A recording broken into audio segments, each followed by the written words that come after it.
Hi అండి, this is Sindhu. Welcome to our channel. Meesho fabric converted into frock. ఇది last వీడియోలో unboxing చేశాను కదండి. ఆ ఫ్యాబ్రిక్తో నేను ఫ్రాక్ స్టిచ్ చేశాను.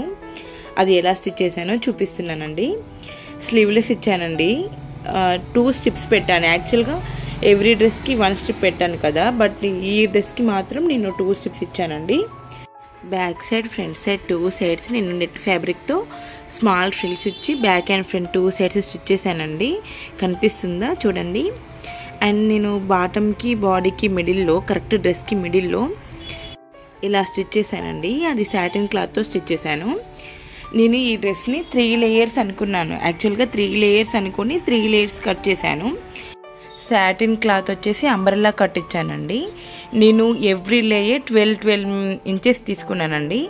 నేను యాక్చువల్గా 12 ఇంచెస్ తీసుకున్నప్పుడు సాటిన్ మీద మెజర్మెంట్స్ 10.5, 11 తీసుకోవాలి కదా, మిస్ అయ్యి నేను 12 తీసుకున్నాను. మళ్ళీ ఐడియా వచ్చాక మళ్ళీ 10.5 తీసుకొని స్టిచ్ చేశాను. సో సాటిన్ అనేది నెట్ క్లాత్ కంటే ఒక 3 ఇంచెస్ తక్కువ వచ్చిందండి.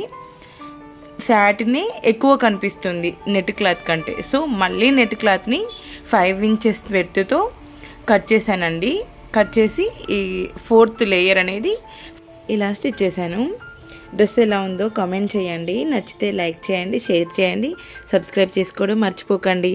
ఫ్రంట్ సైడ్ ఓన్లీ అలా ఫ్రిల్స్ పెడితే కొంచెం ఎంటీ అనిపిస్తుంది. సో మళ్ళీ స్మాల్ ఫ్లవర్స్ స్టిచ్ చేసి కరెక్ట్ మిడిల్లో, ఆ 2 స్ట్రిప్స్కి మిడిల్లో ఆ ఫ్లవర్స్ స్టిచ్ చేశానండి. ఎలా ఉందో కామెంట్ చేయండి. నచ్చితే లైక్ చేయండి, సబ్స్క్రైబ్ చేసుకోవడం మర్చిపోకండి. Thank you for watching.